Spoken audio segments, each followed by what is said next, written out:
अब सुने दूसरा गणगौर व्रत कथा। एक बार की बात है, भगवान शंकर और पार्वती जी नारद जी के साथ बर्मन को गए थे। चलते चलते वो चैत्र शुक्ला तृतीया के दिन एक गहरे वन में पहुंच गया।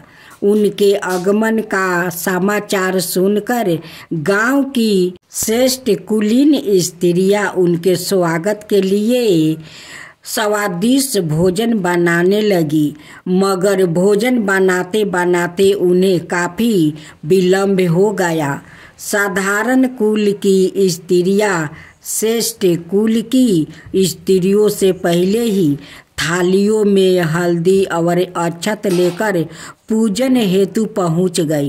पार्वती जी ने उनके पूजा भाव को स्वीकार किया और सारा सुहाग रस उन पर छिड़क दिया। वो अटल सुहाग प्राप्ति का वरदान पाकर लौटी। तत्पश्चात उच्च कुल की स्त्रियां अनेक प्रकार के पकवान लेकर गौरी जी और शंकर जी की पूजन करने पहुंची। सोने चांदी से निर्मित उनकी थालियों में विभिन्न प्रकार के पकवान थे। उन स्त्रियों को देखकर भगवान शंकर ने पार्वती जी से कहा, तुमने सारा सुहाग रस तो साधारण कुल की स्त्रियों को ही दे दिया, अब इन्हें क्या दोगी? पार्वती जी ने उत्तर दिया, प्राणनाथ, आप इसकी चिंता मत कीजिए। उन स्त्रियों को मैंने केवल ऊपरी पदार्थों से बना रस दिया है, परंतु मैं इन ऊंचे कुल की स्त्रियों को अपनी अंगुली चीरकर अपने रक्त का सुहाग रस दूंगी। यह सुहाग रस जिसके भाग में पड़ेगा वो तन मन से मुझ जैसी सौभाग्यवती हो जाएगी। जब स्त्रियों ने पूजन समाप्त कर दिया तब पार्वती जी ने अपनी अंगुली चीरकर उन पर छिड़क दिया। जिस पर जैसे छींटा पड़ा उसने वैसे ही सुहाग पा लिया। तत्पश्चात भगवान शिव की आज्ञा से पार्वती जी ने नदी तट पर स्नान किया और बालू की शिव मूर्ति बनाकर पूजन करने लगी। पूजन के बाद बालू के पकवान बनाकर शिव जी को भोग लगाई। प्रतिछन करने के नदी तट की मिट्टी से माथे पर तिलक लगाकर 2 कण बालू का भोग लगाया। इतना सब करते करते पार्वती को काफ़ी समय लग गया। काफ़ी देर बाद जब वो लौट कर आई तो महादेव जी ने उनसे देर से आने का कारण पूछा। उत्तर में पार्वती जी ने झूठ ही कह दिया कि वहाँ मेरे भाई भौजाई आदि महके वाले मिल गए थे, उन्हीं से बात करने में देर हो गई। परंतु महादेव तो महादेव ही थे, वो कुछ और ही लीला रचना चाहते थे। तो उन्होंने पूछा, पार्वती, तुमने नदी तट पर पूजन करके किस चीज का भोग लगाया था और सवाए कौन सा प्रसाद खाया था? स्वामी, पार्वती जी ने पूर्ण झूठ बोल दिया। मेरी भावज ने मुझे दूध भात खिलाया, उसे खाकर मैं सीधी यहाँ चली आ रही हूँ। यह सुनकर शिव जी भी दूध भात खाने की लालच में नदी तट की ओर चल दिया। पार्वती दुविधा में पड़ गई। तब उन्होंने मौन भाव से भगवान भोले शंकर का ही ध्यान किया और प्रार्थना की, हे भगवान, यदि मैं आपकी अनाए दासी हूँ तो आप इस समय मेरी लाज रखिए। यह प्रार्थना करती हुई पार्वती जी भगवान शिव के पीछे पीछे चलती रही। उन्हें दूर नदी के तट पर माया का महल दिखाई दिया। उस महल के भीतर पहुँच कर वो देखती है कि वहाँ शिव जी के साले और सलहज आदि सपरिवार उपस्थित है। उन्होंने गौरी और शंकर का भाव विभिन्न स्वागत किया। वो 2 दिनों तक वहाँ रहे। तीसरे दिन पार्वती जी ने शिव से चलने के लिए कहा, पर शिव जी तैयार नहीं हुए। वो अभी और रुकना चाहते थे। तब पार्वती जी रोक कर अकेली ही चल दी। ऐसी हालत में भगवान शिव जी को पार्वती के साथ चलना पड़ा। नारद जी भी साथ साथ चल दिए।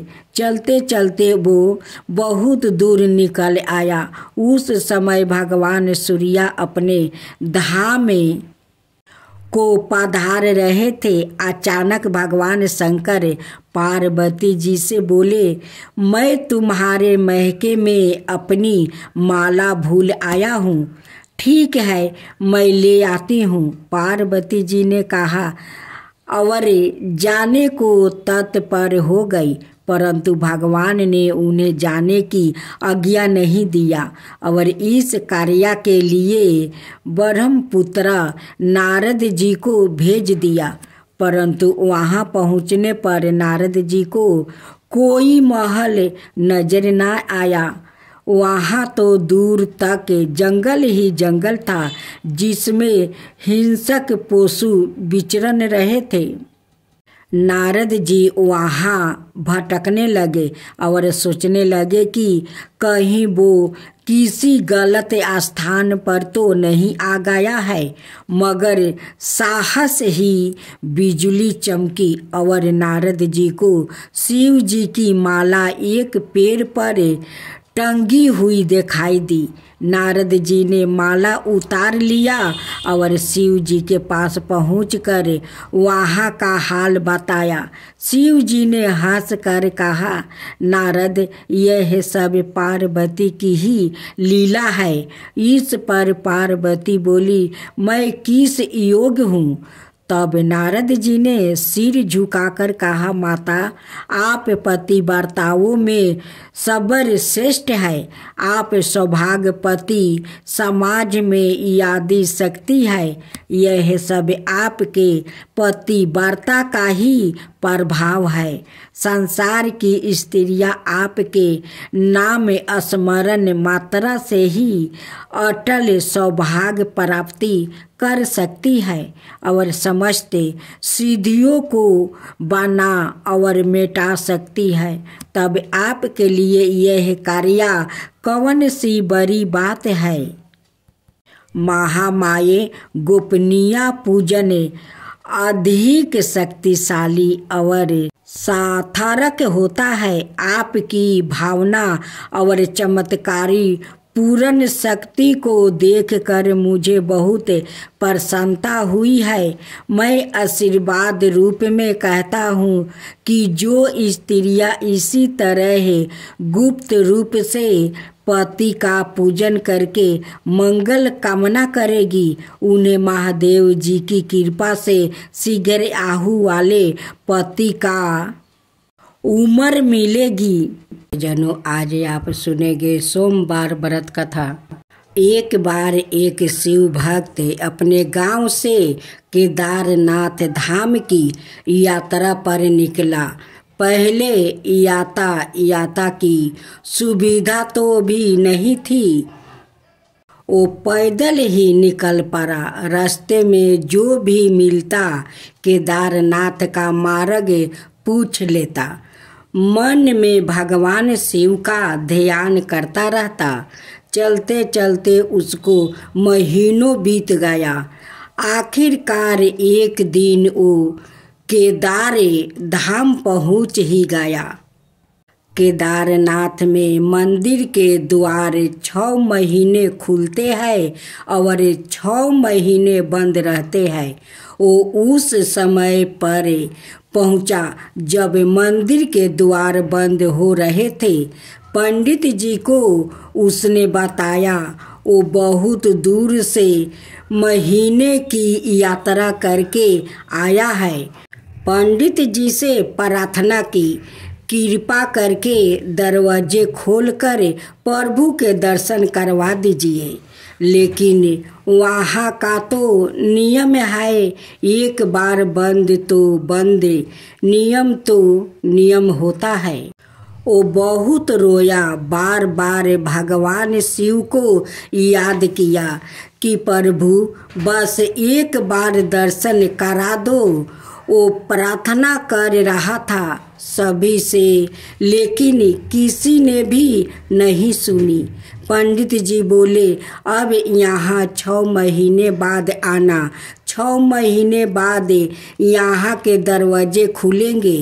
यहाँ 6 महीने बर्फ और ठंड पड़ती है। और सभी जन वहाँ से चले गए। वो वहीं पर रोता रहा। रोते रोते रात होने लगी, चारों तरफ अंधेरा हो गया। लेकिन उसे विश्वास था अपने शिव पर कि वो जरूर कृपा करेंगे। बहुत दिन चलने की वजह से उसने बहुत भूख और प्यास भी लग रही थी। उसने किसी की आने की आहट सुनी। देखा एक सन्यासी बाबा उसकी ओर आ रहा है। वो सन्यासी बाबा उसके पास आया और पास में बैठ गया। सन्यासी बाबा ने पूछा, बेटा कहाँ से आया है? उसने सारा हाल सुना दिया और बोला, मेरा आना यहाँ पर व्यर्थ हो गया बाबा जी। बाबा जी ने उसे समझाया और खाना भी दिया। और फिर बहुत देर तक बाबा उससे बात करते रहे। बाबा जी को उस पर दया आ गई।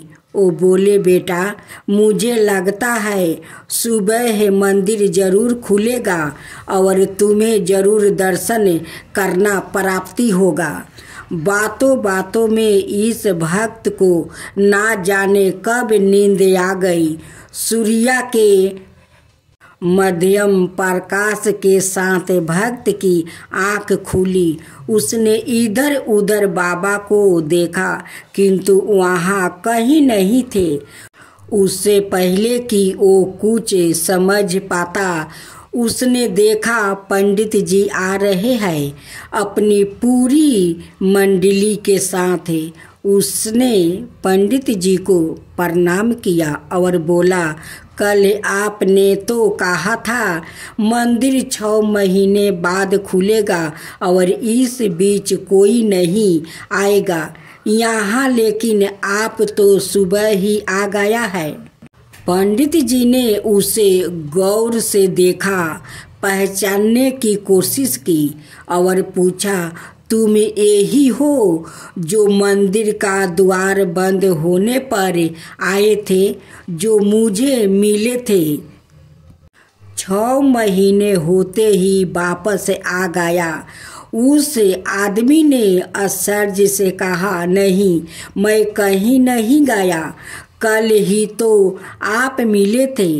रात में मैं यही सो गया था, मैं कहीं नहीं गया। पंडित जी के आश्चर्य का ठिकाना नहीं था।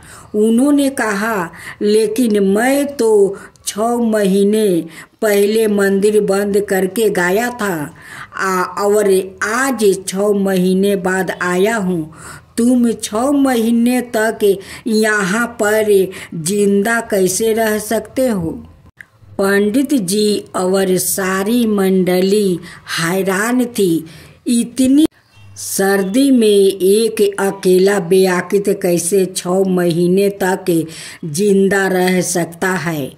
तब उस भक्त ने उनको सन्यासी बाबा के मिलने और उसके साथ की गई सारी बातें बता दिया कि एक सन्यासी आया था, लंबा था, बड़ी बड़ी जटाएं था, एक हाथ में त्रिशूल था और एक हाथ में डमरू था, मिर्गा छाल पहने हुए थे।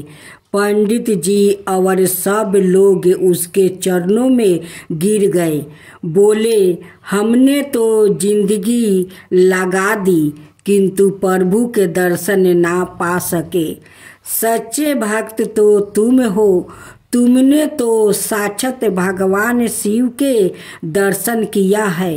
उन्होंने ही अपनी योग माया से तुम्हारे 6 महीने को एक रात में परिवर्तन कर दिया है, कालखंड को छोटा कर दिया। यह सब तुम्हारे पवित्र मन, तुम्हारी श्रद्धा और विश्वास के कारण ही हुआ है। हम आपकी भक्ति को प्रणाम करते हैं।